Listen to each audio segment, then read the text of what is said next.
Hi, this is Joseph Williams, son of John Williams, and you are watching the Nerfherder Council. What is up, everybody? Welcome to another episode of the Nerfherder Council. I am your host, JT. We are live on Facebook and YouTube. We are live at those two fine locations every other Wednesday at 8:15 p.m. Eastern Standard Time. If you are tuned in on YouTube, do not forget to click that like button, click that subscribe button, and smash that notification bell so that you are notified every time we go live. We are brought to you by Audible. Go to audibletrial.com/NHC for your 30-day trial and a free audiobook download. And if you would like to order some customizable Nerfherder Council swag, just go to shop.nerfherdercouncil.com. Without further ado, let me bring on the biggest Nerfherder that I know. Well, actually, second biggest. I am the biggest Nerfherder in terms of like size and girth. But my brother and my esteemed co-host AJ, what's going on, man? Hey, buddy, what's going on tonight? How you doing? Not too much. So before we get into tonight's topic, which is going to be pretty interesting because it's me and you going head to head, which doesn't usually happen. I'm not sure if we've ever had a episode where we're basically on opposite sides of something like this. You had made a comment on our last episode that Kenobi was overrated, and I was absolutely shocked.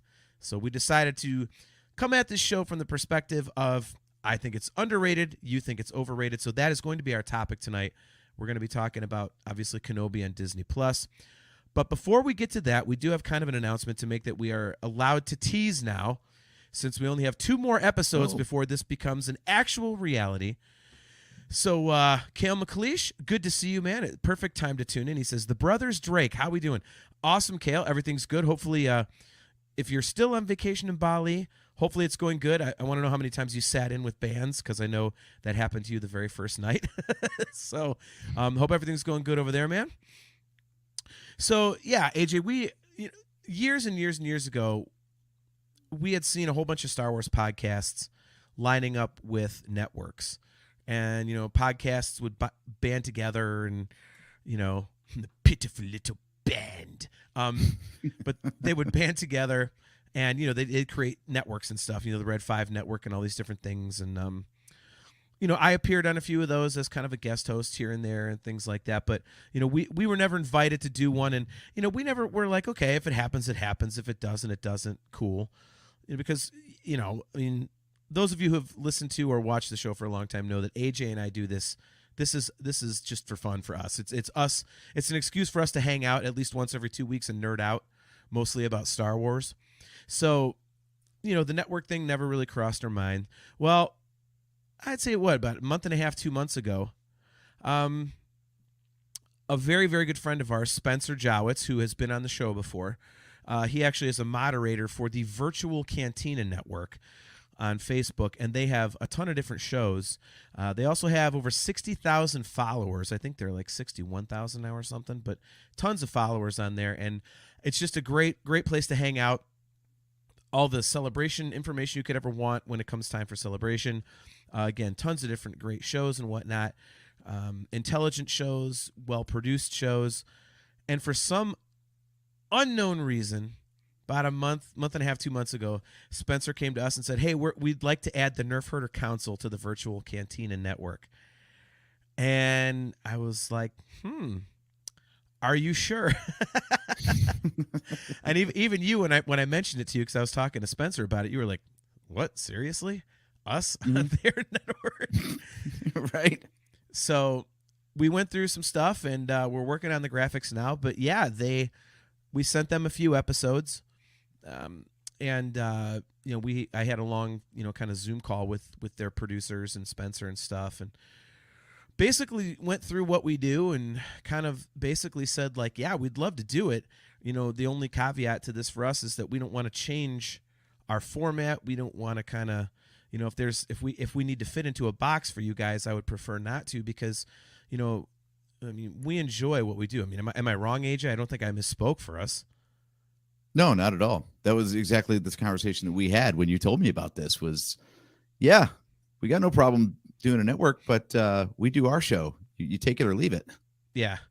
And it was, it was really flattering because they had again watched 3 episodes that I'd sent them, and which I thought kind of represented what we do. There's, some of the more crass stuff, some of the goofy stuff, and the serious stuff, and kind of I tried to give them a good cross section, and they said they really enjoyed it, and they said that it's different from anything that they have on their network, and so they thought it would fit in great, and they don't want us to change anything. They just want us to do our show, and they're being gracious enough to put us on their network, which is going to get us in front of a whole lot more eyes, and it's a pretty cool thing, and for me, AJ, I think it's fun because we joke about it constantly, but it's not really a joke. We're terrible at promoting ourselves, and we also really don't care that we're terrible at promoting ourselves. But it's nice to get a little bit of recognition and to have this opportunity to join an established network. We're going on. It's our 8th year doing this. So, first of all, for one show to be around that long is pretty unheard of. How many podcasts have we seen come and go throughout our time doing this? And here we are still going, and now we're being asked to join a network that, on Facebook has over 60,000 followers. I think it's really cool, and I'm very flattered. I don't know. Where do you stand on that? I'm sure you agree, but I think it's a great pairing personally. Like you said, we are unlike anything that they have on the network right now.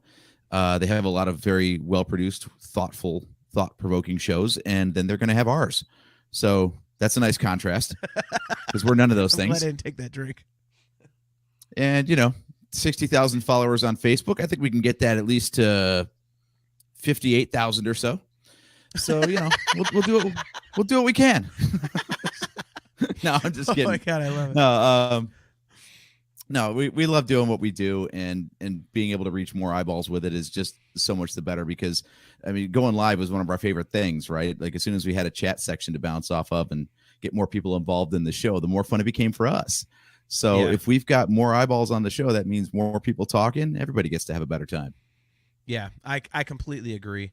And I feel kind of bad because so we're still going to be in our same time slot, and they have a show that's every other Wednesday as well, and they're going to be showing that show. That show's going to be doing their thing on the weeks that we're off.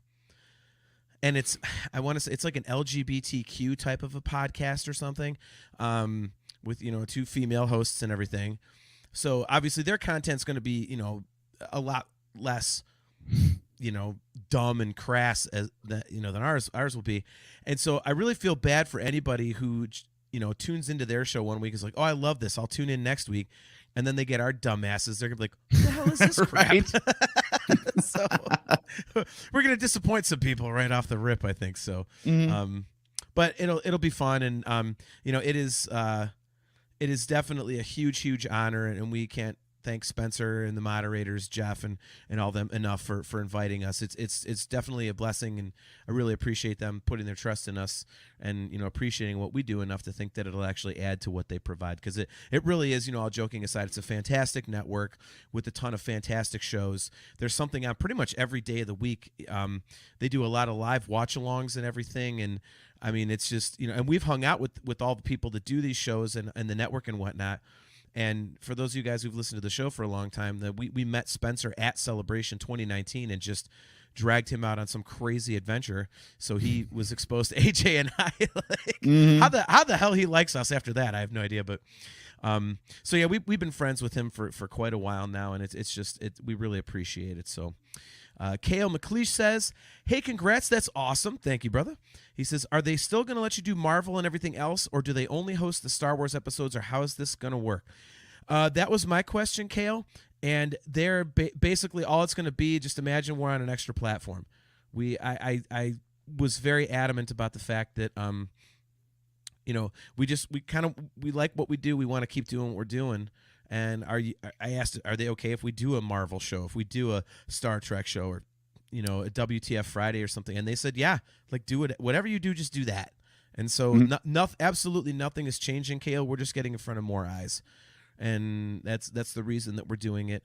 Had they asked us to make changes, we would have turned it down, because we love doing it, but we love doing it this way. Like, we're comfortable doing it this way. We think it's fun for us, and to have to make changes, even though we don't have a ton of viewership, we do have, I think, over like 50,000 downloads, and we do have a small little audience that we built up, and, people enjoy it, and we enjoy doing it. So we wanted to keep it as is, and they wanted us to keep it as is, to their credit. They said, yeah, just do exactly what you're doing, and we'll slap it on our network, basically. So we're going to have some added graphics, showing their logo and stuff like that AJ is working on.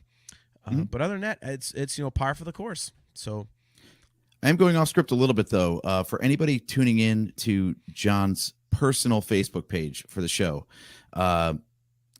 we currently can only trimulcast. Currently, it's going to 2 Facebook pages and YouTube. It'll still be going to 2 Facebook pages and YouTube. And sorry, John, but I think yours has to go, so we can get on the Virtual Cantina Network page instead. I think it so. Does. We're going to be on our Nerfherder Council Facebook page. We're going to be on the Virtual Cantina Network Facebook page, and then on our YouTube channel.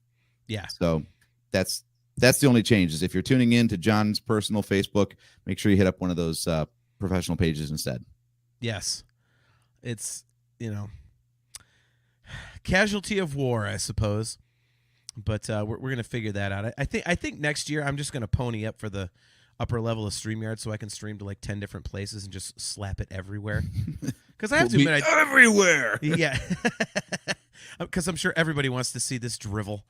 So, but yeah, so that's our announcement. Our first official episode on the Virtual Cantina Network will be on August 30th. So we've got tonight, then we've got in 2 weeks, we are going to basically kind of give our predictions on what we think will be in Ahsoka. We're going to talk a little bit of Ahsoka. And then our first official episode on the Virtual Cantina Network on Wednesday, August 30th, is going to be our reaction to the first 3 episodes of Ahsoka. So it's definitely a Disney Plus centric month here on the Nerfherder Council. But, obviously thanks again to Spencer and all those guys at the Virtual Cantina Network for inviting us on. So that's going to be good. Since my video is frozen, I forgot to announce that don't forget, guys, that Shitty Wi-Fi Watch 2023 is in full effect. So if my video fucks up, don't worry, my audio will be fine. And my video will catch up eventually. So I always got to remember to mention that. Still working on fixing that, because apparently, as I said, I think on the last episode, it seems to be just a matter of the building materials in my goddamn house blocking signal. So we'll figure it out. Might be a 300-foot Ethernet cable in my future. So we'll see. Or a hole in your floor. Yeah. Well, yeah. Oh, that's true. I should ask Lockwood to bring a big drill next week. That's an insider. Anyway. All right, so let's get to the topic here tonight. We've rambled long enough, which we are wont to do. There goes the frozen video. So on the last episode, you had made a comment, just in passing. I don't know what the hell we were talking about or how the hell it came up. But you said the Kenobi was overrated, and I said, I never miss a trick to talk shit. Yeah, I was like, excuse me, the hell are you talking about? I said, if anything, I think it's underrated. And as soon as you said that, I just thought, okay, well, there's the next episode. So we are going to be debating the Obi-Wan Kenobi series on Disney Plus here tonight. And AJ is on the side of it being overrated. I'm on the side of it being underrated. And now you did rewatch it, correct? You were in the middle of the last episode or something as we were kind of going live. So I binge watched it on Saturday. I got through all of it. This is a weird night, but we went, full disclosure, AJ and I went to Pantera in Burgestown, Pennsylvania on Friday, and I beat the shit out of myself. I couldn't hold my head up. My neck muscles hurt so bad from headbanging the next day. I couldn't hold my head up. I pulled muscles in both my forearms from air guitaring. I even pulled a muscle in like along my jawline. I didn't know there were even muscles in your cheek down here. So I pulled that, and I was just, and I was supposed to go see a couple shows my buddies were playing, and I stayed in. And that night, I binge watched Kenobi. And I have to tell you, I was very certain of the fact that this show is definitely underrated. I didn't think it was getting enough love. But after binge watching it, like making it basically one big, like, what, 4 or 5 hour movie or something like that, 5-hour movie. It is 100% definitely underrated. And that is the way to watch this show. It is to get it, because I did it that way, and then I did it again, and I watched it episode by episode in the last couple days, and it is a different feel if you go like episode, okay, I'll wait for a bit, episode for a bit. It's different than if you binge it. And either way, I love it, but binging it, that is the way to go. It just absolutely kicks ass, man. And I don't understand how you can say that it's overrated. I mean, let's start there. Why do you think that this is overrated? Okay, this is going to be an entertaining episode because, to quote Luke Skywalker from The Last Jedi, everything you just said was wrong. Okay. Like even your part about, oh, if you binge it, it's so much better. Like I binged it today, and it not only didn't help, I think it actually exposed more problems. Because like at least like when you got like a week between episodes, your mind's a little fuzzy when you go to the next one. You're like, okay, I got the broad strokes. But when it's like fresh in your mind and then you go to the next episode, some stuff stands out like, well, that doesn't make sense. So, I mean, do you want to go episode by episode, or do you want to like talk in broad strokes first? Well, just give your general thoughts. I mean, all right. The first question I had when this show was announced was, why? Like, oh, God damn it.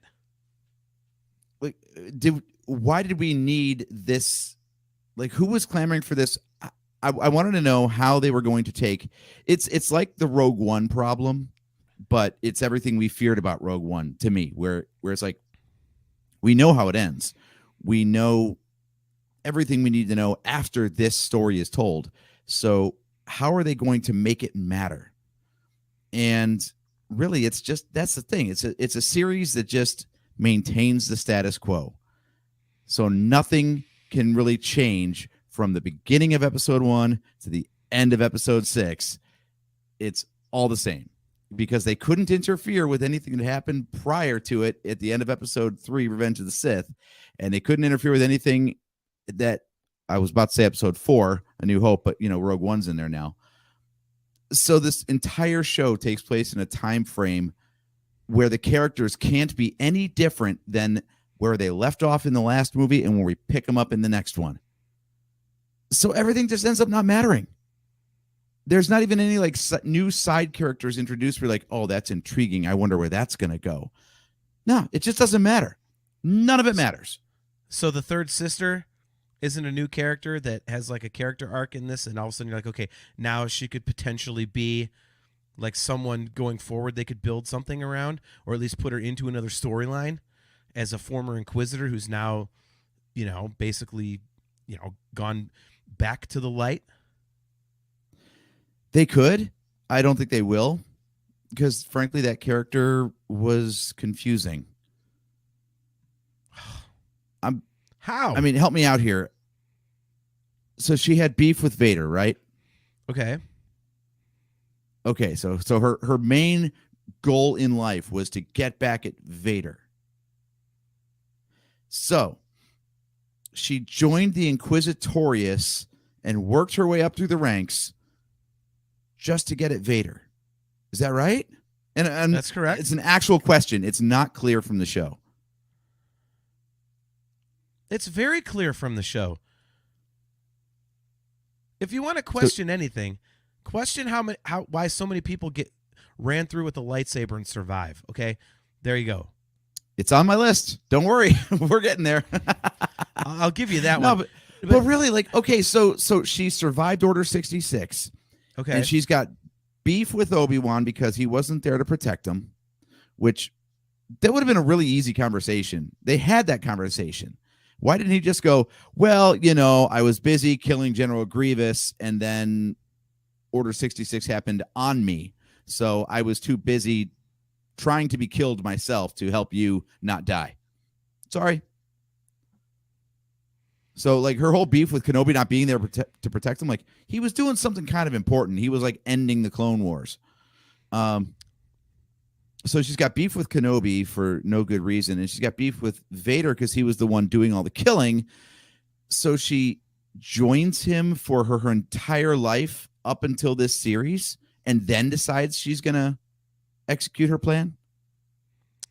Cam McLeish says, "Holy hell! Okay, it might have been too hasty to announce the network partnership because this is about to be a bloodbath." He's right. You know what you're doing right now, dude? You are that fan that we have ripped relentlessly on this show. Well, that doesn't make sense. Why did it do this? That's not, the light doesn't reflect off the lightsabers. This doesn't make sense. You're that guy. You're officially that guy. I knew this would fucking happen. You are that guy. Dude. Well, okay. How dumb or how deep do you want my points to go? Because I've got the full range tonight. Well, that's fine. I've Go got for it, because notes. you're going to be wrong. Dude, okay. They didn't, okay. I can't believe you bring up, oh, well, there weren't any new characters that, Question. There weren't, Question. Was Reva ever like an on-purpose inquisitor? Like, did she ever actually like fall where she just believed in the dark side? Or was she just pissed at Vader and this entire career was just to get at Vader? I'm not sure. So please answer it. Kale, confirmed. AJ is that guy. AJ is that guy right now. It doesn't matter. That you're asking for, excuse me, you're asking for, she's a youngling and then all of a sudden she's an inquisitor. Well, you need to tell me what happened in all those years before. Like, no, you don't. She's fucking jaded because Anakin Skywalker ran her through with the lightsaber and Obi-Wan Kenobi was like the savior and he wasn't there.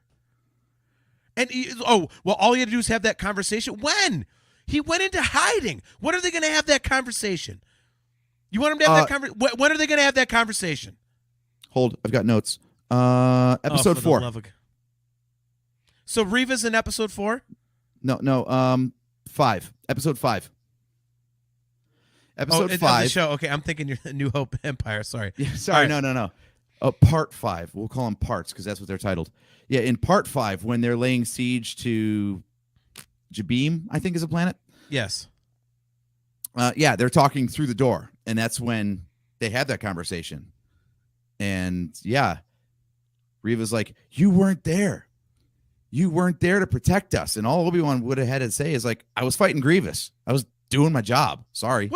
Okay, so what's going to change? As soon as she said that, that's when he goes, "Holy shit. You're not trying to kill me. You're using me as bait to lure in Vader." So if he goes, "Wait a minute, I wasn't there because I was doing this, that, and the other," it wouldn't matter. It wouldn't matter at all. The end game is not Kenobi for her. It's Vader. Yeah, but she was... See, this is what I'm saying. Okay, I'm still trying to figure out what her plan was this whole damn time. Because it changes. It's super vague. Okay, so as I understand it, let me see if I piece this together right. Because she was at the temple during Order 66, she saw Anakin Skywalker doing the killing. Anakin Skywalker killed her and her friends. Okay. Didn't kill Fine. her, but now, because getting gored with the lightsaber. Somehow she learned that this Darth Vader guy is Anakin Skywalker, which I don't think that even makes sense. But okay. So now she's got beef with Vader because she saw Anakin / Vader leading the troops in Order 66. Got it. Okay, so she wants to exact revenge on Vader. So she joins the Inquisitorius, builds this whole reputation for being a hothead. Then she decides that what she's going to do is she's going to get Kenobi involved by kidnapping Princess Leia because she knows that's Bail Organa's kid. And Bail Organa knows Obi-Wan Kenobi, and Kenobi was Anakin's master. Do I have this clear? Is this the plan?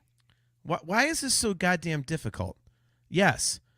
She knew that Obi-Wan That was is a lot of steps, dude. If all she had to do was get in a room with Vader and surprise him with a lightsaber, she had her entire life before this show to do that. Plus, I can't believe you're doing this. I can't believe you're doing this. Plus, I can't believe you're doing this. I don't know how she ever pieced together that Anakin is Darth Vader, the guy in the suit, and she knows nothing about the fact that Leia is Vader's kid. So how the hell did she know that abducting that kid was going to get Obi-Wan Kenobi out of hiding, which was going to lure Vader somewhere that she could get a lucky shot in? It's all explained in the show. No, that's like 5 steps of bullshit, man. That is a really convoluted plot. See, you're that guy. You are that guy. Fine, we'll be more direct about it. Kale says, I see Reva as being like Maris Brood from The Force Unleashed. She didn't truly believe in the dark side, but she's been jaded by her master leaving and believes that the dark side keeps her safe, or at least safer than she would be to stay on the light side and eventually be found out and destroyed. That at least gave her the opportunity to take a shot at Vader. Yeah, I mean, dude, I really don't understand why you're nitpicking this thing. Like, what is like? Show me on the doll where Kenobi hurt you. Show me on the doll where the concept of Kenobi hurt you. Why are you nitpicking it this much? It's obvious what the storyline is, man. There are a bunch of stories in Star Wars that have all this kind of stuff unexplained when you go into it. Okay, so why this one? Why is this the one that you're choosing to have red ass about? I don't understand. Because it's not the fact that it's not explained. It's the fact that it doesn't make sense. The character itself doesn't make sense. Like, all the other Inquisitors are either bad guys from the start or they're Jedi who turned after Order 66. Okay, got it. Clear as day. But this one hates Vader, so joined Vader to get a shot at Vader later on. Okay, well, don't forget. That's a lot. She didn't die in Order 66. So as a Padawan... And if you want to strip it down even further, in Part 5... Remember that whole conversation you were just talking about where Obi-Wan's like, oh, you're using me as bait. And the whole thing with the flashbacks to like Episode 2 era, like Anakin and Obi-Wan sparring with each other in the temple, is all about,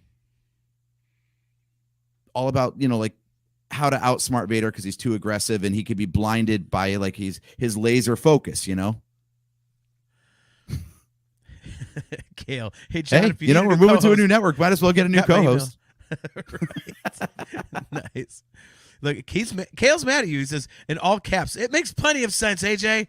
Kale's on it tonight, man. You got him fired up, too. Hey, that's fine, man. You knew this was going to happen. This is why we had this show. You're like, oh, you disagree with me. So I'm saying why I disagree. Even in Part 5, right there. So the whole plan is like, she's using Obi-Wan to distract Vader so she can sneak up on him, right? Because all he's going to do is be laser focused on Obi-Wan, and then she's got her opening. Yeah? Yeah. She never attacks Vader while he's distracted by Obi-Wan. Ship gets away with Obi-Wan on it. Then she strolls in and decides to fight him. You do realize that Vader is like the smartest and best. Yeah, you know what you do? When he's sitting there using the Force to try to pull the ship back down to the ground, stab him in the back with your friggin' lightsaber. That's a distraction. You really are that guy. You really are that fucking guy. I can't believe it. You are supposed to destroy the Sith, not join them. You are my brother, Anakin. You really are that guy. Oh my God. 8 years we've been ripping on people that do this shit. Now you're doing it. Dude, if you're going to hype up something as big as we got Ewan and Hayden back, you're going to see Obi-Wan and Vader again. It better be awesome. And it was. It was kick ass. It was unnecessary. It doesn't matter if it's unnecessary. A lot of things in Star Wars are unnecessary. But you know what this did? It expanded that relationship between Obi-Wan and Vader, even to the point. It didn't need expanded. Yes, it doesn't matter if it needed expanded. It's awesome that they did it. It's cool. It fleshes it out more. It adds to the other things you watch. What more did you learn? What more did you learn about Vader and Kenobi from this show that you didn't already know? Oh, I can make one huge. They fought one more time. And it was, by the way, one of the best lightsaber battles in the history of Star Wars. Fight me on that shit. Was it? I couldn't see it. Oh, God damn it. Seriously? Oh my God! Next thing you're gonna pull your I could tell when it was the volume thing. Jeez, oh Pete. Oh my God! I finally. You know what though? I love this because you are now the manifestation of all the people I've wanted to fucking scream at for the last decade, and now I've got one right in front of me. So there. Bring it on. Bring God it on. damn it, dude. So at the end of the fight, when Obi-Wan walks away, which by the way is amazing because that's the total Jedi move. I'm not going to kill you. Even though he says my friend is truly dead. And then they completely explain the line in episode 4 when he goes, whatever, goodbye, Darth. That way, in episode 4, when people go, why does he call him Darth? Why doesn't he call him Anakin? Now you know why. He let go of the Anakin thing and just gave in to he's Vader now. Oh, Nick Hartley, the answer is yes. Nick Hartley says the cure for Star Wars is more Star Wars. Yes, exactly. Yes. Dude, even that, it's stupid. Awesome. It's just stupid. Oh, shut the fuck up. No. How is it stupid? It's one simple line that makes people shut the fuck up about something that happened in episode 4 they've been bitching about ever since they brought Star Wars back after the original trilogy. What's wrong with that? It means that Obi-Wan had 2 chances to end Vader and spare all the trouble he caused the galaxy, and he let him go twice. That's not the Jedi way.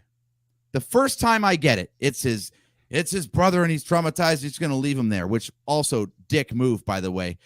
You're not going to help him, even though he just got burned alive. You're going to leave him there to fester and probably die. So that was episode 3, though. That was Revenge of the Sith. That's its own thing. But then, fine. If he's like, fine, you're Darth Vader now. You're not Anakin Skywalker anymore. Then kill him. What are you going to do? If he was fighting the Emperor, would he have left the Emperor alive too? No, you kill him. Well, you don't leave the guy alive so he can go torture the galaxy some more. Or we can quote Anakin Skywalker from episode 3. I shouldn't have done that. It's not the Jedi way. And here, Kale McLeish is my new best friend. Not that you haven't been a best friend, Kale, but you know what I mean. Look at this one. I didn't even think about this. Kale says, also, the entire series culminates into why Leia called her son Ben. That is absolute brilliance, Kale, and I didn't even notice it.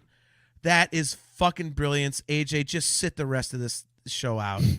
You don't have a leg to stand on, just like Vader That doesn't. is a valid point. We haven't gotten around to Leia yet. There are good points, but you just started in on one of the bad ones. That's all, dude. The whole just thing, because the entire reason for the show being was trash doesn't mean there weren't good points. Okay, like I understand that maybe we didn't need it. And dude, full disclosure, you and I have talked about this on the show many times with the novel Kenobi. We're like, what the hell could possibly happen that matters? Well, but they told the story, and god damn it, like it was supposed to be a 2.5-hour movie. If you don't like this, you definitely wouldn't have liked it in a 2.5-hour movie. Because there would have been stuff cut out. It would have been just a goofy story. Like, then it would have really been pointless. But they had time to flesh this out. They were forced to flesh it out with added stuff and added character, this, that, and the other. And, dude, it adds to the character of Obi-Wan. It shows, like, him, getting his power back. It's like he was this beaten down husk of who we knew. Like, there's so many great things about this. And that last episode, man, the ending, after when he leaves Vader, goodbye, Darth, whatever, and Reva, turning back to the light side, and then, I mean, if you don't get all the Star Wars feels when Obi-Wan goes back to Alderaan, I mean, they play Leia's music when he's describing the qualities he got from Padme and Anakin. She got, dude, like the music is there, the feel is there. I mean, it is all the Star Wars, man. Like it's all the Star Wars. Like this series is great. I can't believe of all people, you are the one that I'm having this debate with, because we usually, if we don't agree, we're pretty close. I can't believe that we're this far off, because usually you're not 100% wrong, but on this one you're fucking 100% wrong. Continue. Well, I'm not coming at you just going like, it sucks. That's it. Well, this is what you sound like. I got reasons. You sound like. How many Twitter burner accounts do you have? Or I'm sorry, X burner accounts do you have to go slag people on there about how much it sucks and everything? How many of those do you have? You fucking Dude. tool. Oh my God. this is the problem with binging it, because then you got time to like see a lot of the holes that you don't see otherwise. Here's one that you probably haven't thought of. Okay, here's one you probably haven't thought of. Again, look, they're the ones that introduced this problem. By inserting this story, they are now going to have to face their own continuity in canon, right? You can't just like wave it away, be like, oh, who cares about that? You wrote a story that didn't need to happen. So if you're going to put it in there, it better line up. So how about this? Obi-Wan didn't know that Anakin had survived, right? Correct. Okay. So as far as he knew, Anakin / Vader died on Mustafar at the end of Revenge of the Sith when he walked away. So the big reveal from Reva in part 2 was that Anakin is alive. All right. So why is Obi-Wan shitting a massive brick in part 3 when Vader comes stomping down the street on not Jabim, whatever the first planet was that they went to? He's never seen that guy in his life. He doesn't know who's in the suit. You can't be serious right now. You seriously can't. Explain it. You can't be serious right now. No, I think it's just an honest mistake where the writers just assume that everybody knows this stuff. But at that point, Obi-Wan would not have known that Vader was that guy in the suit. He'd never seen him. He didn't know that Anakin had survived. I really can't believe I'm even. Which means that he's never even heard of Darth Darth Vader, by the way. He's never even heard of Vader until this series. You know what? I'm going to let Nick Hartley say it for me because you are so goddamn stupid right now. Nick Hartley says he can sense that it's Anakin. For the love of God, AJ, how difficult is that? You are being that guy. It's obvious. What? How do you? You're literally looking to pick holes in this. You're literally looking to pick holes in it. You know goddamn well. Ahsoka sure as hell didn't know it was Anakin in the suit in Rebels. That was a revelation to her. Okay, Ahsoka's not Obi-Wan, okay? Obi-Wan is like the second greatest Jedi ever. Ahsoka's some dummy with 2 white lightsabers, okay? You know, go ahead and sue me, everybody. For now me that's a that. hot take. That's Fuck a hot Ahsoka take. right You know now. you're going to get some Ahsoka stands coming after you for that one. Screw Ahsoka that. Screw Ahsoka. I don't care. She's not Obi-Wan. Obi-Wan would kick her ass. Obi-Wan's the second greatest Jedi ever. Or third if you want to tip the scales between him and Mace Windu, whatever. Dude, how Qui-Gon and Yoda, but keep trying. You know what I mean. Ahsoka's way down the list. Damn it. You are so easy. You are so fun to play with. Okay, let's keep going. Nick Hartley, whoa. She's the best character in Star Wars. It's all plot devices. Nick Hartley, I'm going to ban you from the chat for saying that. Han Solo is the best character in Star Wars. Love of God. What is happening? Holy shit. Dude, he senses it's Anakin. Why do you think Vader stopped and went, whoop? He sensed Obi-Wan. Why does this even need to be explained? You knew that as soon as it happened on the show. You knew it. So why are you nitpicking it? You goddamn well knew it. Nitpicking. I do not think it's nitpicking to say, hey, you don't know your own continuity, writers. You have screwed up there. How? How did they screw it up? You've never seen that suit. It doesn't matter about the suit. It's who's in the suit, you dickhead. For the love of God. What is happening here? Did you is this AI and you programmed it to be an asshole or something? Like, is this like an AIU? Like, not AIU in letters, but AI and you, God damn it, you got me. Look, he oh, come on! You knew that he sensed him, dude. Come on. That is nitpicking on your part. That's total nitpicking on your part. You goddamn well know that they sensed each other. They did it in episode 4. I mean, Christ's sakes. Yeah, and I think episode 4 makes more sense without this show. It does not. I swear so much of it does. Why? In episode 4, Obi-Wan and Vader seem like complete enemies. And yet in the prequels, they're like, yes, they do. Oh, In A New Hope, you're going to tell me that Obi-Wan and Vader seem like old long lost pals? Are you kidding me right now? Dude, are the you fact that really saying even Vader that? knows? Even Vader knows escape is not his plan. Like, he's not there to fight. He's there to distract. Okay. Which makes Vader all the dumber because all the shit that he pulled in episode 4 was done in this series. So it's happened twice to him now.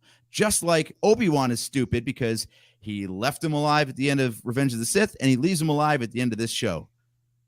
They keep repeating the same mistakes. They're not repeating the same mistakes if this show doesn't exist. Dude, I really don't understand what you're not seeing. You are willingly trying to dislike this show. I'm going to say it again. Show me on the doll where the Obi-Wan Kenobi series on Disney Plus touched you. Like, why? I get it. Like, do we need the story? No. But it's the same thing everybody said about Solo, and yet you and I love Solo.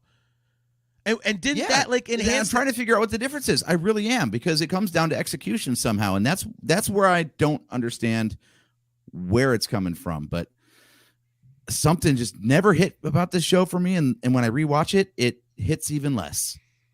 Oh my God. And yes, I will harp on wrong. the fact that everything is so friggin' dark. I couldn't see crap. Well, Cranked up the brightness to full. I'm like, why are these sets so flat and like without light at all? They got to fight at night on barren, flat rocks that have like no visual interest. Yeah. The lightsaber combat itself might be good, but the way it was shot was it was physically hard to see.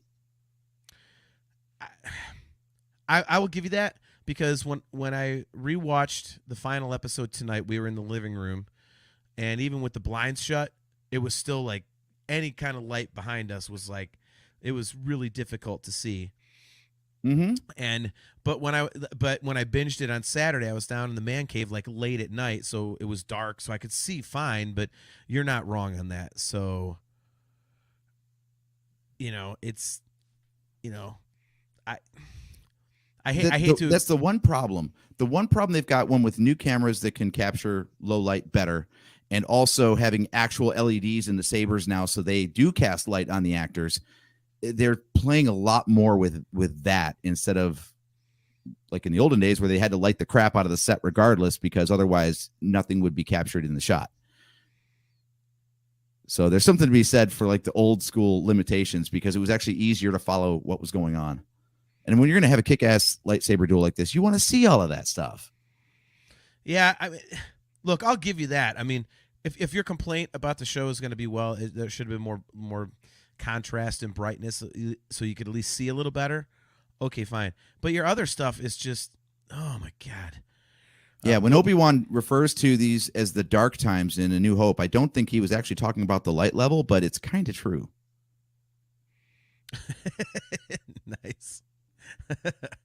Joseph Frank, good to see you, man. I forgot to call you back yesterday. He said, let's skip the part where episode 4, A New Hope, was Star Wars. The story they're choosing to tell now is, how do we get from the prequels to the first movie? This show is the middle of their story. Yeah, that's the whole point, AJ. It's fleshing. But that's not how drama works. That's not how storytelling works. You tell stories in the most interesting manner possible, not in the most chronological manner possible, and forget it. But you already have the chronology established, so now you've got to flesh it out and make it mean more.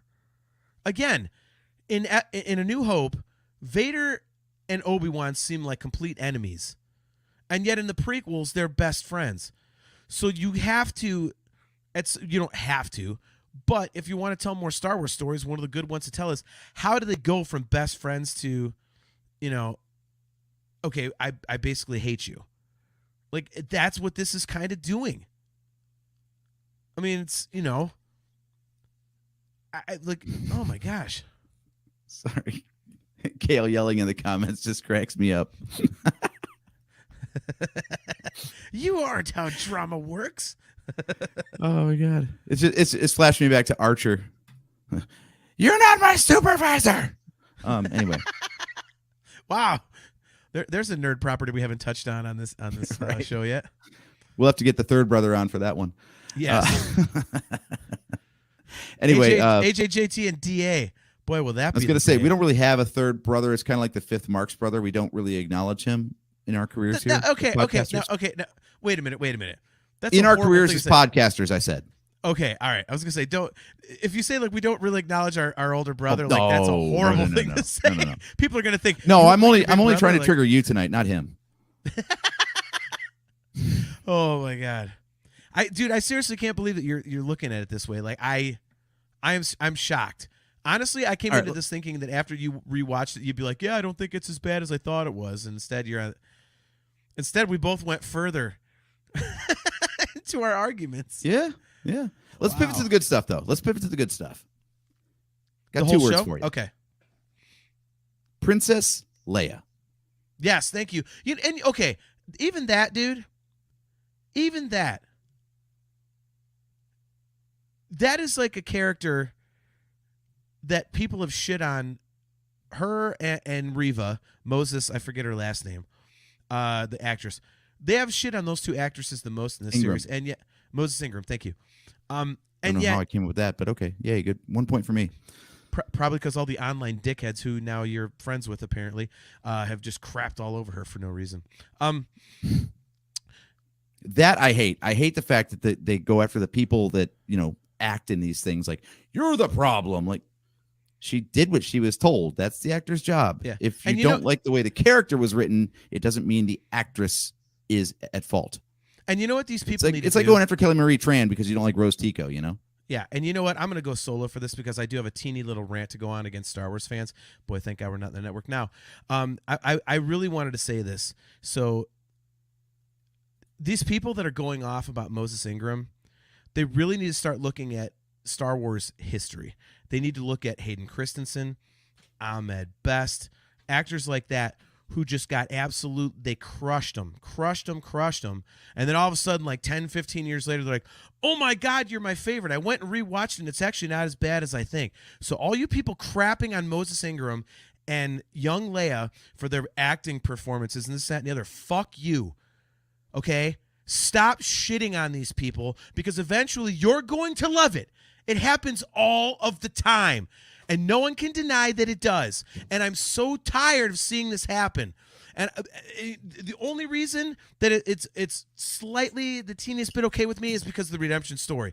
When you see like Hayden Christensen come out at Celebration Europe this last year, and the whole place goes nuts, and he's tearing up, and he's like, man, you guys sure know how to make a guy feel good.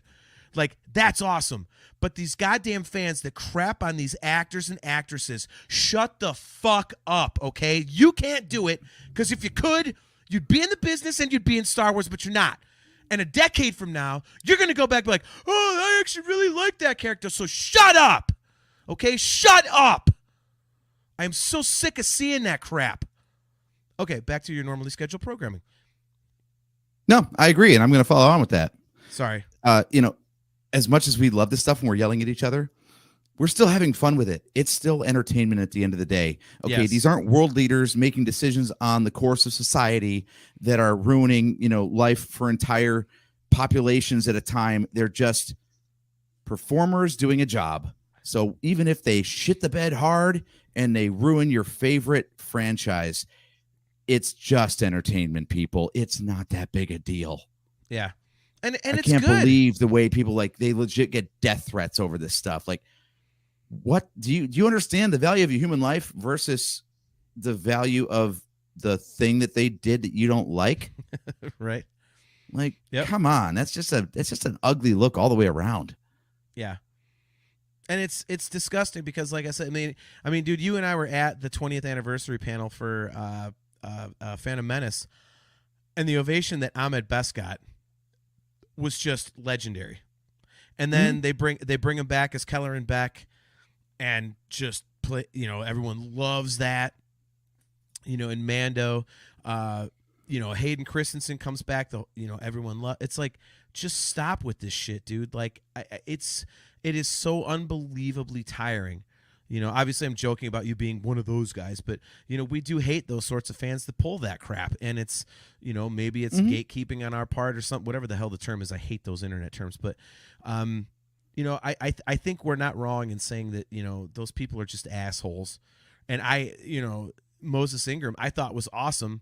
I was watching with my wife tonight, and she said, man, I just don't like her. I don't like I don't like her. I don't like the acting and stuff. And I was like, but I said, think about this though. Like, it's kind of cool because she's like an evil Sith, but she's not technically a Sith. You know what I mean? But, but it's relatable. It's like a more modern version of a very old school kind of Elizabethan type character. And it's kind of cool that way. It kind of modernizes, dark side Force users. And she's like, yeah, actually that is kind of cool when you think about it like that. So, we'll get back on topic here in a quick second, but yeah, all the hate that she got was just so damn stupid. And I personally, I hope that she shows up again, because I thought that was really cool to have the whole, her whole thing was she originally was a Padawan, and then, she goes, I know you're not a fan of all that going after Vader crap and whatever, but, to turn back around and turn back to the light, like, I think there's a lot of stuff to be able to be mined there. So I hope they go back to it, because I thought the character was cool. So, sorry for the rant. So, see, and this is where we talk about that balance. I'm with Steph on this one.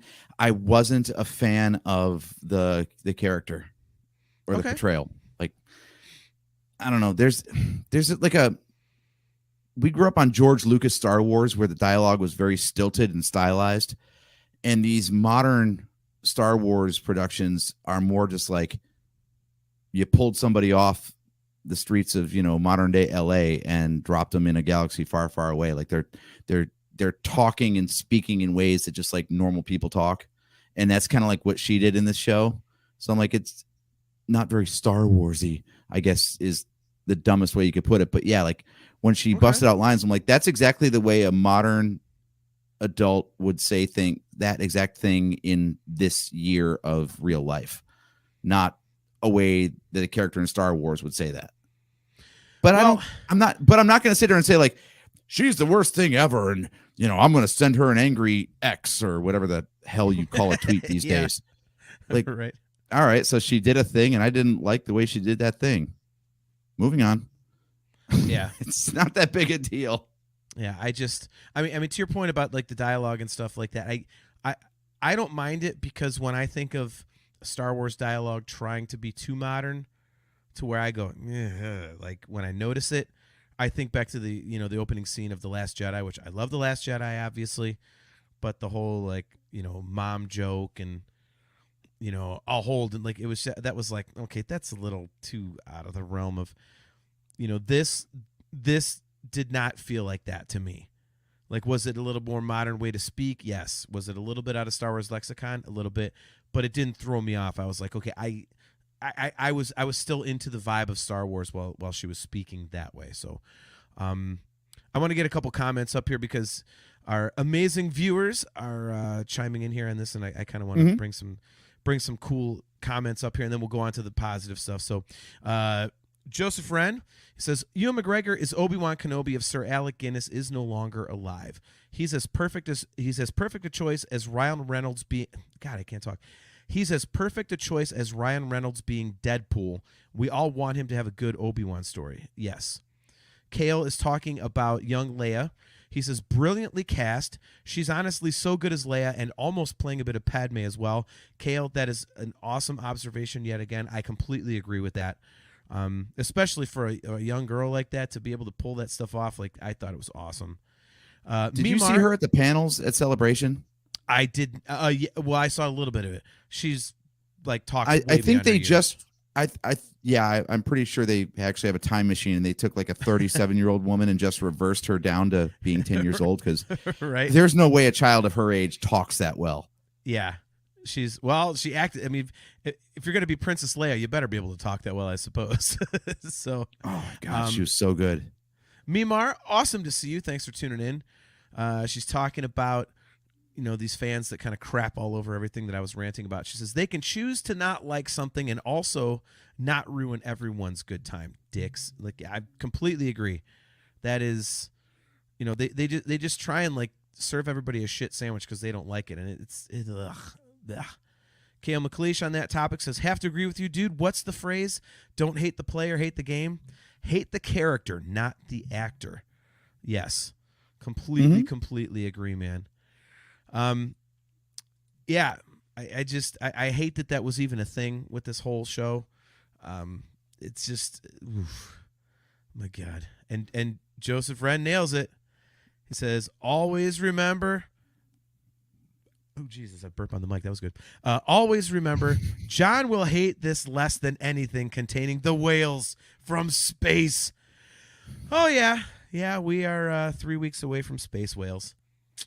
Well, there was a Purgle in the show. Or at least there was a Purgle mention. I know there was a Purgle mention. We're not going to talk about that. Bail Organa was going to grow up and chase Purgles. Yeah, you know what he didn't do? He didn't go chasing Purgles because even he knew they were fucking stupid. So there you go. There you go. So now onto the positives of the show, and I'll let you go there because to me everything was positive. I loved the vibe of it. It felt super Star Warsy. I loved the character arc of Obi-Wan in this as his power gradually ramps up and up and up and up. To your point, can we poke holes in certain things? Sure. Like when you get a hole poked in you with a lightsaber, it doesn't matter. You still survive, yada, yada.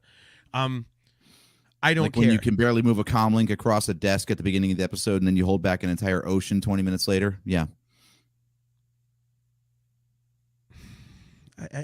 Why did I bother doing this with you? I should have just done one of my solo episodes talking about how great it is.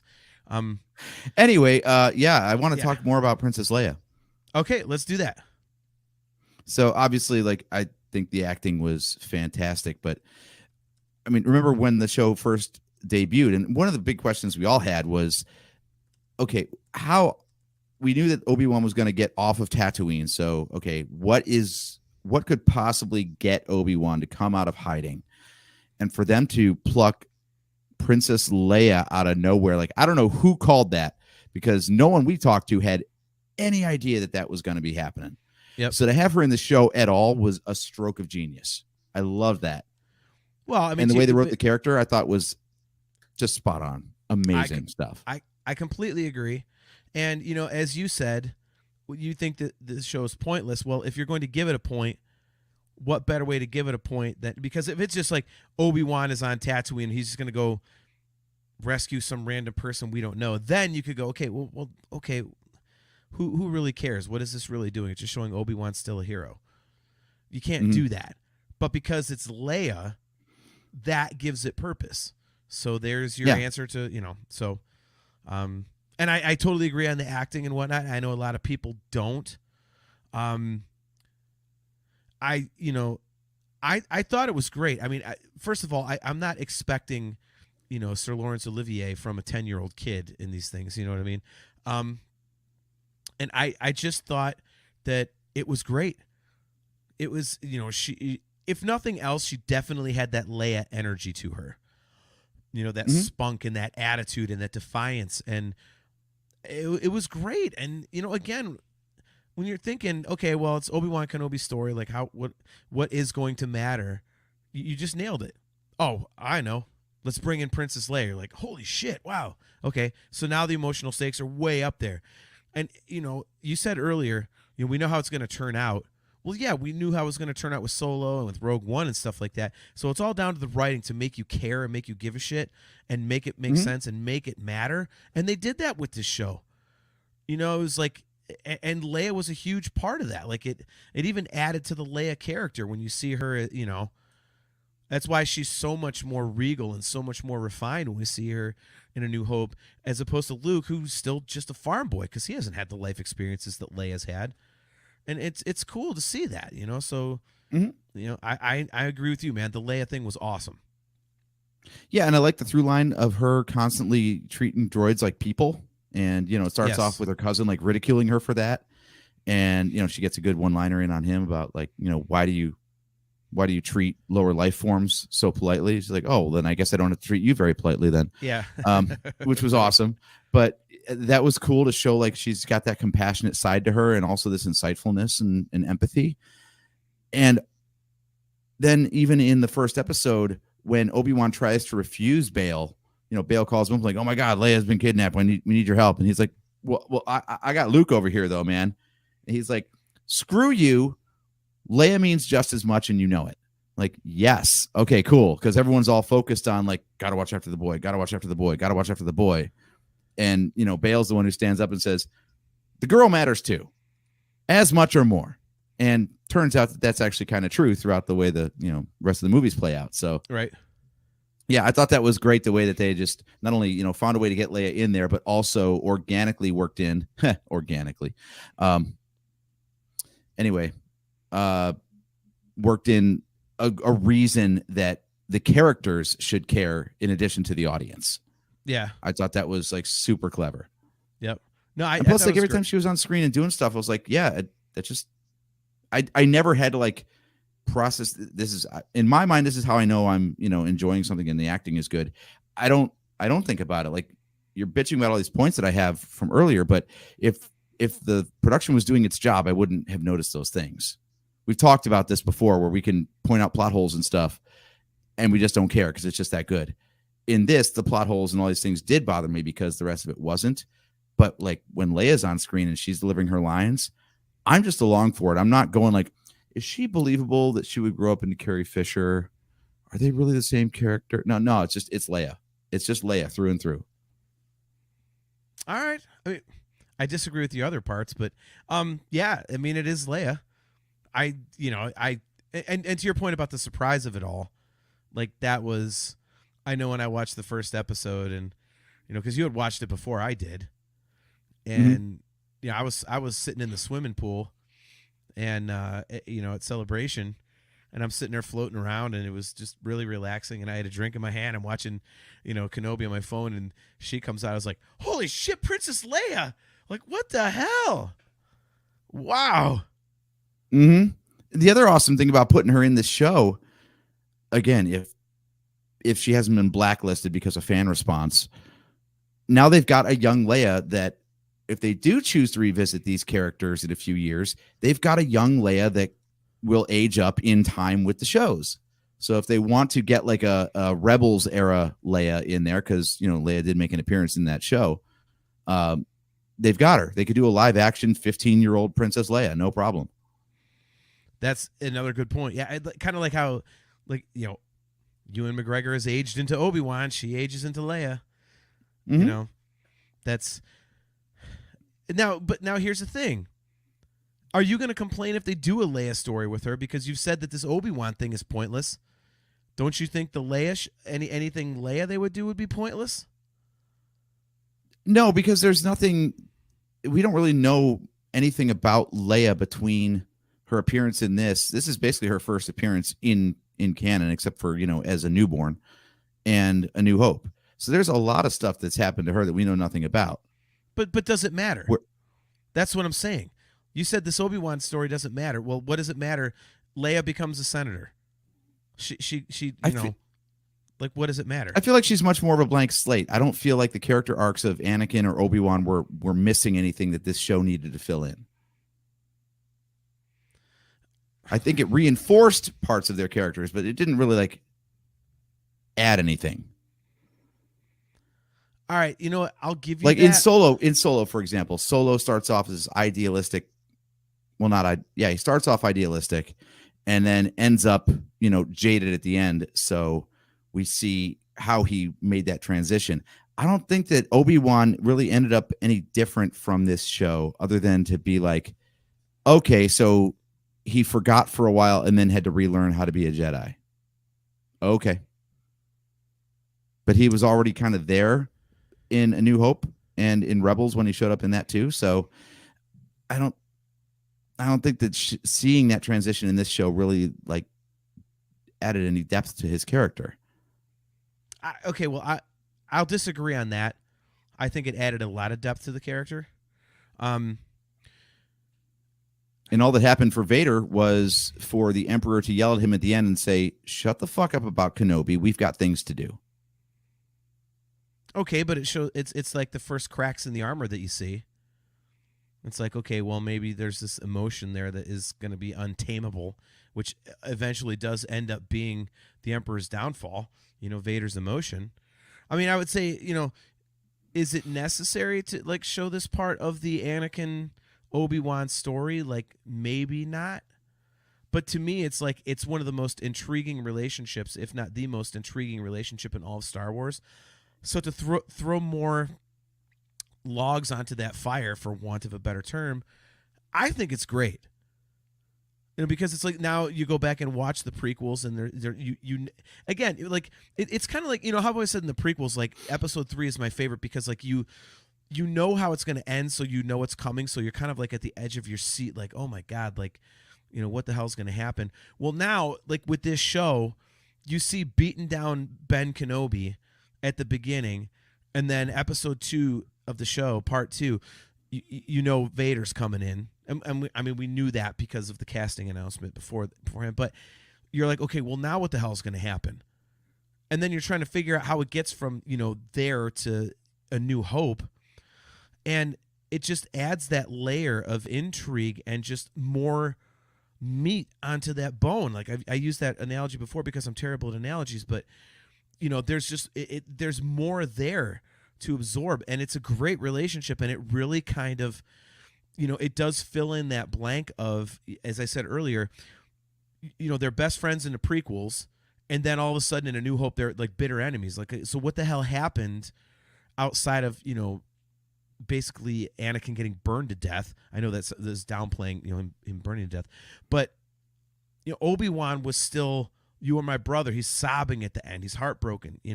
So how does he go from being heartbroken to being like, "Screw you, you're a master of evil"? As a Jedi, he just doesn't sit there and marinate and go, "You know what? Actually, I do hate this asshole." Like, that's not what Jedi do. So how does he get to that point? And that's kind of what this show helps to answer. And I'll give it to you, dude. Do we need it? No. If you want to phrase it in those terms, no, we don't need that. But it's another awesome Star Wars story, and it's a really cool way to add some more layers to something we already love. And and I think Reva's a good character to build off of. You get Leia back, and it's your point. Now they've got an actress that can age into the Leia thing, so get more Leia stories. There's just a lot to love about this, and the writing again is brilliant. It took something we didn't need and made it awesome, and now I feel like I need it. And this is having a Rogue One effect for me. In fact, we should coin that term. This should be an official Nerfherder Council term. Rogue One effect? Yeah. When we watch something, okay. it just gets better and better and better and better and better every time we watch it. That's the Rogue One effect. So there we go. Fair enough. So I was trying to figure out, like all the stuff you're talking about like it adds layers to the story for you and all that sort of stuff. I'm not smart enough for what I'm about to say, but I guess I was trying to think back to like, what are the common threads between the Star Wars that I like and the Star Wars that I don't like? And I think what it comes down to is like the best Star Wars always has something to say. Like it's not Star Wars for Star Wars' sake, which was, mentioned in the comments earlier. It was like Star Wars existed originally because George Lucas was making a commentary, about fascism and standing up to oppression. And that was the rebellion versus the empire.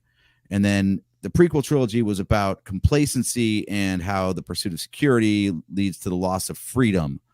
And Andor is this awesome thing, and Rogue One is this awesome thing because it's about the difference between like ethics and morality. Like, how far can you compromise yourself in the name of something you believe in before it's over the line? So there's always like a theme, and then they just use the universe of Star Wars to tell that story and examine that premise. I can't find that in the show. Okay. Sequel trilogy. I can't find it in the sequel trilogy either. That was like Star Wars for Star Wars' sake. Like, here's TIE fighters and X-Wings and lightsabers. Woohoo! Let's make $1 billion. Okay. Do you have that feeling about Solo? It's a good point. I can't off the top of my head come up with like a deeper theme for Solo, but I very much like that one. Okay. I mean, all I can think of for that one is just showing how idealism doesn't always play in the real world. But yeah, I don't really have a deep meaning in Solo. But that might be why people kind of crap on it. There's something at a deeper level that just doesn't resonate with the audience, Man, I mean, let's face it. The reason we're not making Star Wars is because we're not smart enough to perceive certain things that make a good movie or a story. Otherwise, we'd be writing it ourselves. So there's something there that is imperceptible. Well, it's subconscious to us. Like it's purposely put in the story for us, but we don't know it's there. And whatever that something is, for me, it's not there in this one. I mean, I think bring up my screen's freezing. So bring up Joseph Friend's comment there. He says it's hard to shut down your expectations when you watch Star Wars, but I think we have to if we're going to enjoy it. I don't think the re-edits and changes are okay, but something new is just a story. Yeah, I mean, it's cool to get another story. I mean, basically you can have this or you can have nothing. And this is damn good. I mean, and I'm not saying, this is filler or let's just throw out filler for the sake of having more Star Wars. But if you're going to nitpick everything and you absolutely have to like have it mean something all the time, it's not going to happen all the time. I don't think it has to be like out in front, like to where the audience perceives it, but I think that's where a lot of these things start from, and then the writing blossoms from there. I think this started from, well, like Solo was just, okay, we're going to show you how Han Solo came to be the guy that you met in A New Hope. And then this was supposed to be the next in that series if it had continued as a movie, and this was going to be, I guess, explaining how Obi-Wan got from the guy you saw in Revenge of the Sith to being the guy you saw in A New Hope. Yeah. Mm-hmm. I don't feel like there was really a mystery there. But again, Solo, using Solo as kind of like the litmus test, like there wasn't a need there either. But it still was, it was awesome and it was fun. And that's what we want out of Star Wars. And it's like you get to see more of the characters that you love. And, I joke all the time about if they could just make a movie with Han Solo and the Millennium Falcon driving around and kicking ass, like for 2.5 hours, I'd buy it. Everyone else would hate it, but I'd be like, hell yeah, dude. It's Han Solo and the Falcon up your ass. Like, I would love it. I mean, but legitimately, you cannot do something like that. But, when they do these stories, is there a point to this? Do we need it? No. But is it awesome to see more of the characters we love? Yes. And it's not just them running around kicking ass. It's, okay, how did they get to this other point that we've already seen? And it does add like an emotional layer to it. I mean, in this one, you actually see Owen and Beru as, as aunt and uncle, whereas, Uncle Owen in A New Hope just looks like a broken down old prick. Every time I see that movie, I'm like, well, why would Luke want to stay with that crusty old bastard? Like, F that guy, get the hell out of there too. Well, in this one, you kind of see that he is trying to be a father figure. Like, he actually does care. He does love Luke. You know what I mean? Like, so you get that added, thing there. And, the whole thing at the end where, Leia's rescued, but then Obi-Wan's like, holy crap, Luke, like the importance of the children, like, comes into play. Like, okay, it wasn't just episode 3 ends, Luke goes off with Obi-Wan, Leia goes off with Bail Organa, and nothing happens until A New Hope.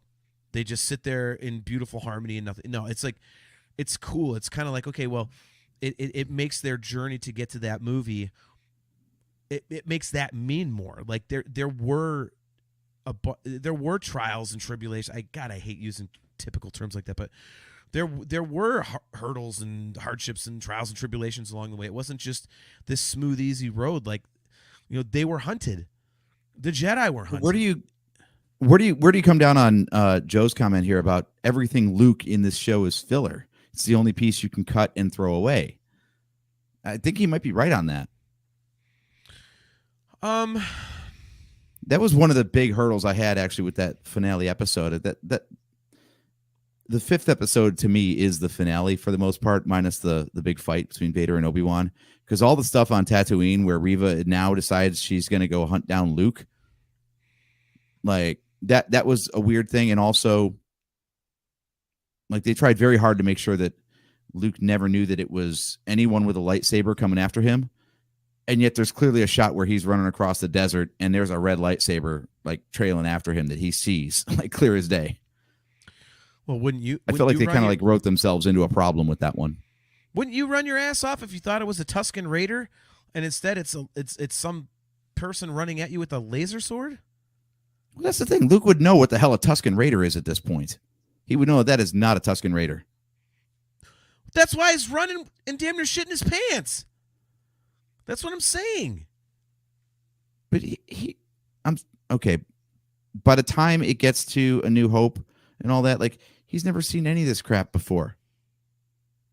He gets his dad's lightsaber when Obi-Wan gives it to him, and he's not like, oh, this is like that red one that I saw when I was 10 years old and being chased through the desert. I can't believe you're nitpicking. I'm telling you, it's like Joe said. I think they could have just ignored Luke. They didn't need Luke anywhere in this story, other than a mention to be like why Obi-Wan didn't want to leave Tatooine. Well, first of all, Joe says it. He says he's running because Uncle Owen told him to run. And as for needing Luke, Luke is the turning point for Reva. Reva is going to get her revenge somehow. And so she's going to kill, This is why I should have finished the last episode, because now I'm trying to remember. She's standing. Vader know about Luke at this point? No. Because it's not really revenge on Vader if she's just going to go kill his son and he doesn't know he's even got one. No. But Bail Organa says, she finds the smashed message disc in the sand after... Yeah, she gets run through, and it's Bail Organa saying knows about the children, so she's like, okay, Leia, there's another one, and it's on Tatooine, and again, now I'm even more confused. Hold on, so discuss Metal Joe. So Vader didn't know he had kids, and Reva didn't know that those kids were Vader's. So I'm trying to connect the dots on how like Reva knew that Luke was of any importance to anyone that she was pissed at. Well, Joseph Friend says Reva could. Maybe I am just being stupid about this, but you are. Believe me, you are. Joseph Friend says Reva could have had her turning point with any small child on any of the planets. No, that's not the point. You guys are both missing it. So this whole thing is centered around like Leia's. The point is John's always right. And, that's just end of it. I am in this one because obviously you weren't watching the show. You were dicking around doing some other stupid shit. So the whole thing is like about Leia this, Leia that. She knows that Leia is Bail Organa's child. She fails in her thing with Vader. She's angry, and she sees the thing, and Bail Organa says, children. Meaning it's not just Leia, there's another. So she knows there's two. So that's why she's going after Luke. It's not just any other. It's not, I'm going to just go kill any other friggin' youngling. Well, now I'm trying to remember how she connected the dots to know that Luke was the other kid that was being referenced. I'm trying to remember that too. I know I'm dropping the ball on that. He's like the only kid on Tatooine. It was a process of elimination. Like no, well, but again, it could have been, she, went after Owen Lars in the first episode. He knows something about a Jedi or whatever, and so maybe she's just like, okay, well, she sensed he knew something about Obi-Wan, and so she's going after Owen and whatever, and she also, it could be a Force sense thing. I don't remember if there was a specific moment where it was discussed that she knew about the kids, but even so, it's like, as a plot device, dude, it's one of those things that we haven't questioned in other movies and other series, so why the hell are we doing it now? It's entertaining. That's what I'm saying. I think there's some sort of a flaw in how this came together that it bothers me here and it doesn't at other times. I don't think it's just me choosing to be a prick on this one thing because I wanted to like it. So the fact that I'm able to find holes in it, there's just something that didn't hit for me. So I'm busy finding reasons not to like it because I already know I don't like it. Now I'm just trying to explain why. Yes. I see. Now I'm going to go rewatch it again. Go figure. Because I would like to know too. Like I don't have a problem with it if it's just one of those things like, as Sammy Hagar says, like what is understood does not need to be discussed. It's it is what it is, and it adds to the story. We are running up on time here a little bit. So do you want to do like a quick little lightning round of things we enjoyed? Yes. Because things you enjoyed. We got stuck on a few topics for a really long time, and yeah, haven't brought up a lot of stuff. Well, you bring it up because I loved everything. Okay, Lola. Dude, come on. Love Lola. LOLA 59. Yep. Mm-hmm.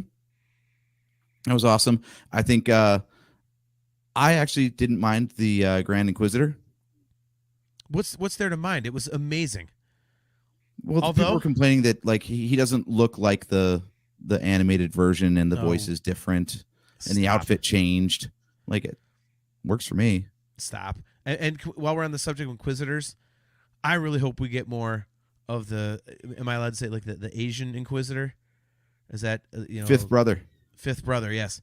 That guy was awesome. Can we get him a lozenge? No. We can get him? We can get him a fight with fucking Chirrut Imwe, and let's let that shit go down. That would be amazing. Oh, yeah, okay. I'm down for that. I would love that. Would love the fifth brother. Love the fifth brother. Okay. Other things. Kale mentioned it earlier, the clone veteran. Yes. Tim Morrison. Yes.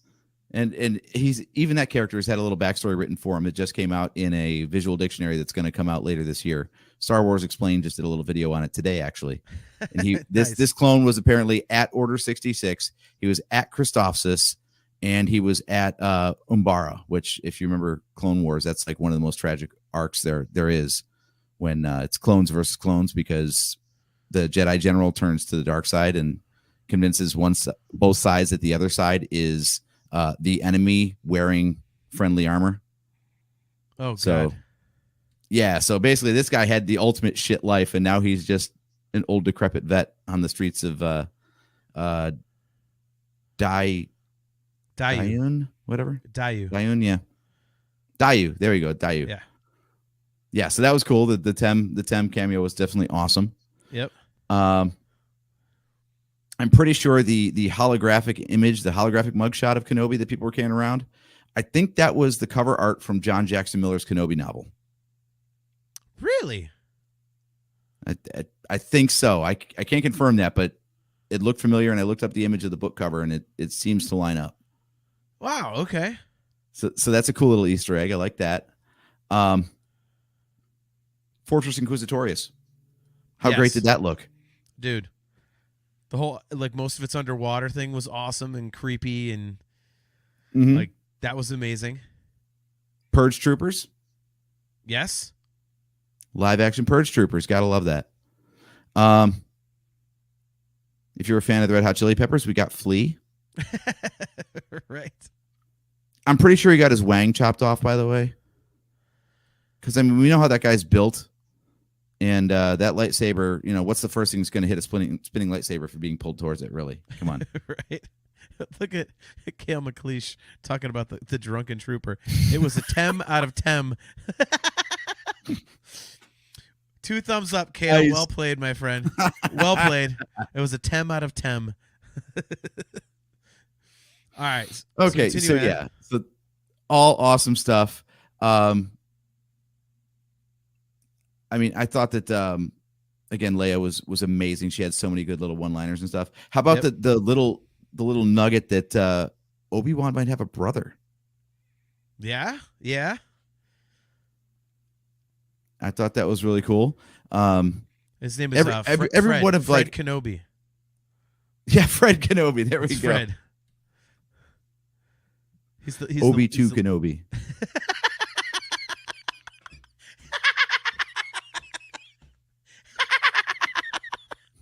That's exactly it. It's Obi-2 and Obi-Wan. That's phenomenal. Oh, anyway, sorry. The episode 2 flashback, yeah, Oh yeah, hell yeah. and the Order 66 flashback too. Yes. So seeing the Yes. prequel stuff was obviously awesome. Yep. And yeah, like you said, just wrapping it up and getting to see like getting to see why Leia names her son Ben. Yeah. All that stuff. Like, so there was a lot of good stuff in this. For me, a lot of it was based. Oh, name drop of Quinlan Voss. Yes. Yeah, so we got some good lore stuff. I just the main thrust of the whole thing was Obi-Wan versus Vader, and I'm like, that's the part I like the least. No, that was awesome. That was the ultimate display of him getting his force powers back, like not being buried alive and just dominating Vader again. It was just, and dude, 2 things you left out that were amazing. Come on, when he meets Luke, hello there. I mean, we got a hello there. You gotta have it, and it was at the perfect time. And dude, come on, you can't tell me you weren't waiting for the whole damn series for some goddamn Qui-Gon Jinn. And I forgot about that. Yes, dude, Qui-Gon Jinn, yes. come on. Yes. Oh my Yes. gosh. Okay. Like, dude, oh my gosh. Like that I'm telling you, like, I just loved every bit of it. It was like, you know, I mean, to your point, is there goofy stuff and everything? Like Haja, like, I forget who the actor is, but he's a comedian and whatever, and he seemed like a comedian throughout. But then he got serious in you know, the last few episodes, and it was pretty cool. You know, it was kind of a, you know, a turn for him, which I thought was cool. For me, I just love the vibe of the whole thing. Again, like, it was cool to me when I watched it piece by piece when it came out, but binging it the other night, like as one giant movie, it was just there's an emotion to it that felt so old school Star Wars. And I mean, dude, you know what? The ultimate positive to this thing, Ewan McGregor as Obi-Wan. That guy, they could just give me more Ewan as Obi-Wan for years, and I'll lap it all up, dude. It's like, I think, like, I would have to really think about this, but because of Ewan McGregor, Obi-Wan Kenobi might be my second favorite Star Wars character.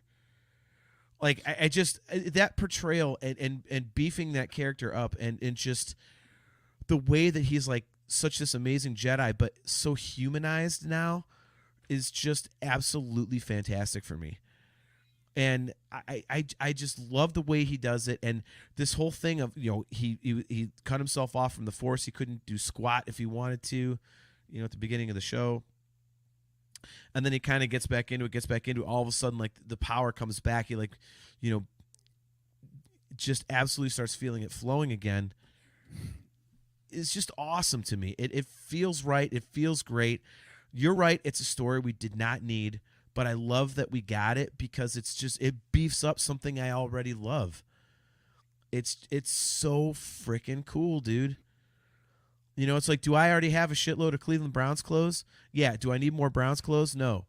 But when I get a new hoodie and I throw that hoodie on over top my other Browns clothes, it feels like I'm even more of a Cleveland Browns fan. And I love that. You know what I mean? Like, it's amazing. It's absolutely amazing. And I just had such a great time with it. Kale McLeish, he says, I want more of the training flashbacks. Yeah. I mean, totally. I mean, that in and of itself was totally worth it. And the way that they actually made it, apply to the story. the way they wrote that. That was cool. Yeah. That whole episode where they went cutting back and forth. Yeah, there's just so much to love about this show. And again, I really liked it when I first saw it. Now I think it might be my favorite, even over Mando. Wow. Okay, that's huge. There's a difference between like I liked it and it's better than Mandalorian. Yeah. And it, you know what? Holy it is crap. Yeah. James Lever, I'm not even gonna bother with Jimmy, you stupid asshole. Dude, like I get it's only 6 episodes, so it's hard to compare against Mandalorian, which is like 24. But there's, and again, it also could be, as you say, the member berries thing might be coming into play for me. But man, there's so much feel, and it just feels like Star Wars to me. And honestly, I'm glad that the fans were complete idiots. The fans that shit on Solo and wouldn't go see it in the theater, because they're the reason that this didn't get made into a movie. Because that would have been like 2.5 hours long, 2 hours and 15 minutes. And I think we would have lost out on a lot of great stuff. And I think it would feel rushed if you cut out, the additional 2.5, 3 hours that we got in the TV series. So I'm actually glad that this got turned into a television series, because I think it works out way better that way. So I would love to know what that script would have looked like for that movie, to see like what they would have chosen to keep versus cut. Yeah. This is an interesting question from Gizmo here. Says the Kenobi book, I assume the John Jackson Miller one, which is Legends now. I think this series effectively replaces that. The Kenobi book would be great for season 2. Maybe. I did actually read that book, Gizmo. The short version is that basically he's got to save a town without ever showing that he's a Jedi. So he's trying to like lay low but still do the Jedi thing, which is kind of interesting. Like, how many different ways can Obi-Wan use the Force but not let anybody know that he's using the Force, kind of a thing. Right. And the lightsaber never comes out, that kind of stuff. And he kind of gets the thing going with a woman too, which is fun. I mean, hell, if he's gonna really be living discreetly, dude needs to get laid. Okay, the Jedi celibacy thing has got to go out the window. Dude has got to start pulling. Well, if he's one of the only Jedi, and technically there's really not a Jedi code to live by. I mean, he has to technically, but like, what is Qui-Gon Jinn gonna bitch him out or something? Like, Obi-Wan, you can't be doing that. Like, F you, dude. I'm stuck in the middle of the desert doing nothing for the next 18 years. I'm gonna go hook up, dude. Like, okay, yeah, that's actually a good point with Qui-Gon though. So, I don't know. You think like maybe after the show wrapped, and Qui-Gon's sitting there talking with Obi-Wan again. He's like, "The hell did you do with that kid anyway, man? Like, I told you to raise him, and now look at him." Look at him. He's sucking off the Emperor's teeth. What are you doing? You got the kid burned alive, and now he's like torturing the galaxy? That is not what I had in mind, dude.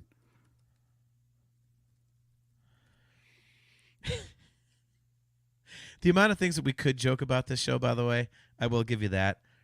I did have like a bunch of like stuff when it was going on. I was like, oh man, like this would be like, there could definitely be some funny shit that we could, I mean, even in the Fortress Inquisitorius, like just, the whole stormtrooper killing him in a swimming pool, like a kiddie pool. Like, okay. He just, all right. The stormtroopers were idiots again, and there was different ways to kill them easily. Like I said, I mean, it's not perfect. I mean, you could totally joke around about a bunch of stuff, and yeah, it's kind of dumb in parts, but I think that's a product of them having to flesh this thing out way bigger than it was originally intended to be. So, I mean, I don't know. And by the way, real quick, and then we'll get out of here, but who is that actor that was playing Fleck or Freck or whatever? Wasn't it Zach Braff, the dude from? The tardigrade looking alien. Yeah, that was Zach Braff. Okay. I guarantee I know exactly how that happened. I mean, Donald Faison has been doing Star Wars stuff, and those two are bestest buds from their days back on Scrubs. So I guarantee you that those two had a talk, and Donald Faison's like, I can get you in Star Wars. Let me make a call. Yeah, dude, and that particular scene was pretty funny because like with the whole, it was awesome with like the laser gate. Oh yeah, and when the stormtrooper falls and gets cleaved in half, that was awesome. But and I thought this literally the first time, like when we saw, I think we even mentioned this on the show when we first saw Kenobi, like it was kind of like the gate, the William J. Lepetamine Thruway in Blazing Saddles, where it's like in the middle of the desert, but it's just one gate. And he's like somebody's got to go back and get a shitload of dimes. Like, and there's one even better though. Okay, there's one even better. What the hell is that red gate in the Fortress Inquisitorius for? Like, at least there's rocks on side of the laser fence, so it's actually blocking something a little bit. But they got to walk through this thing. It's like a metal detector or something in the Fortress Inquisitorius. I'm like, but there's just like acres of room on each side of this thing. You just walk around it. What is it looking for? What is it scanning for? Again, it's one of those things you have to assume. Maybe it's like a metal detector. Maybe it's like detecting Kyber or something. And if anybody but the Inquisitors have Kyber, I guess it's like a no-no. Maybe that's the case. Hey, you haven't bled that crystal. Yeah. I don't know. It is kind of weird to stick it in the middle of the floor. Like, look at this little pee-pee thing in this giant room. It would be, like if it was in a door frame, I'd be like, okay, that's going to bar access to something. But instead, it's just like 20 feet away from the wall. Walk through this thing that you can totally walk around instead. Wouldn't it be awesome? Like when what's her name? Like I forget her name, but the spy, when she's like bitching out the security guy, like Tala. When she's bitching out the security guy, you see some guy come up behind her, kind of like look over, like in the distance behind her, look over his shoulder, like he's supposed to go through the thing, and kind of like look over his shoulder, kind of like look around, like as there, and he just goes and like runs around the thing. You see him in the background right. running around it. He's totally takes advantage of it. Like, fuck you, I'm not going through that thing. Little things like that. Like, as much as I love it, like that kind of thing would be hilarious to see. Like, just like these goofy little things. But yeah, dude, I am really surprised that you did not enjoy it. Well, at least you might have enjoyed it, but you sure nitpicked the crap out of it, which I would have never expected. This is going to be something that you and I are going to be yelling at each other about for a long time. I can tell. It's going to be one of those things. I feel like if I could interview the writers, they could probably rationalize all the stuff. It's just, I'm sure the story does make sense. It just didn't come through the screen for me. Okay. I mean, it totally did for me. I went into this going like, you know, like the Obi-Wan Kenobi book, Gizmo, you know, Gizmo says that's a fantastic book. He loves the Obi-Wan Kenobi book. You said John Jackson Miller's the... Yep. Did I get the name right? Yeah. So, and now it's Legends. And I just never cared. I was like, okay, what the hell possibly could we need to know about Obi-Wan? And then they announced this. I was like, all right, well, I'll watch it because it's Obi-Wan. But again, I was thinking, what the hell do I need this for? And I came out of it being like, okay, my life is now more complete having seen that. Like, you know, as a Star Wars fan, I was like, this is awesome. And again, you know, beating a dead horse, but what the hell, or beating a dead EOP. We'll make it more Star Warsy. Dude, binging it was a whole different experience for me, and that's what really tipped me over the edge. Like when I watched it in one big chunk, I think I got the emotion and the feel of it a lot more watching it in one big pile. Yeah, because there wasn't breaks between it for me to, you know, a week break to kind of like get over what I had seen. No, it's just like one after another, these things hit. And, you know, it was fantastic, dude. And it was very old school in the feel for me. It looked old school, which was awesome. And I had a blast with it. And like I say, I think this is my favorite of the shows. It's concise, it's to the point. You know, and that ending, dude. I mean, just that ending is just so good. You know, the Vader Obi-Wan fight, and then you've got, you know, when Obi-Wan flies back to Alderaan, and him talking to Leia and explaining her character traits with the Leia music playing, and then you know see Qui-Gon and all this kind of stuff. Like, Obi-Wan meets Luke and you get the hello there. Like, the ending is, I mean, even just that is completely worth it. So I love it, dude. I love it. And I'm a huge fan, and you and I are going to be battling about this for a long time to come, I'm quite sure, until you come around to my way of thinking, because as you said earlier in the show, I'm always right, and that's true. So. Yeah. So well said. Yeah. I agree with that entirely. Thank you. See, this is how social media works. If you yell at somebody enough with your opinion, they'll eventually just agree with you. That's the purpose of social media. So, real quick before we get out, yes. Real quick before we get out of here, we do have want to reiterate 2 very quick show announcements. Obviously, we started off the show mentioning that we are going to become a member of the Virtual Cantina Network. Our first episode with them will be on Thursday, August 30th. So we will be doing the exact same show. Wednesday. We'll just have, Wednesday, August 30th. Sorry. Wednesday. Yeah. 125. 125. So look, Kale says, I'm maybe going to have to go back and watch Kenobi today. And Mimar says, sheesh, John, well, now I'm going to have to go binge rewatch it. Mimar, do it. And next time you're in here and commenting, tell me what you think when you watch it as a big chunk. It's so much better doing it that way. But, so we are going to be a member of the Virtual Cantina Network. Our first episode as a member of that network will be on Wednesday. Thank you, AJ. August 30th. Show is going to be completely the same. It's just going to be an added platform for us and more eyes on the show. So nothing's changing content-wise or anything. I'll still be, spewing correct opinions while AJ's just a dumbass over there. And second show note before we get out of here, just want to remind you guys real quick, fuck Purgles, they suck. All right, so with that having been said, thanks for tuning in to another episode of the Nerfherder Council. Guys, again, can't thank you guys enough for being in the chat. Kale, Gizmo, Mimar, even my butthead buddy Jimmy. Great to see all you guys. Joseph Wren, awesome talking to you, man. Thank you, everyone. If you are watching on YouTube on a replay, thanks for tuning into a replay. And if you have not subscribed to the channel, click the like button, click the subscribe button, and smash that notification bell so that you are notified every time we go live. AJ has made some incredible designs at shop.nerfherdercouncil.com. You can get any one of, I believe, AJ, 4 logos. 4 or 5. 4 or 5. I don't know. But in any You're case, just gonna have to go there and find out. Yeah. T-shirts, coffee mugs, hoodies, mouse, anything you can think of, you can get any one of those logos on there in any color scheme that you want. So go check that out at shop.nerfherdercouncil.com. Go sign up for a new account at Audible using the link audibletrial.com/NHC, because when you do that, you get a free audiobook download. And when you do that, you can download the Kenobi book that we just talked about.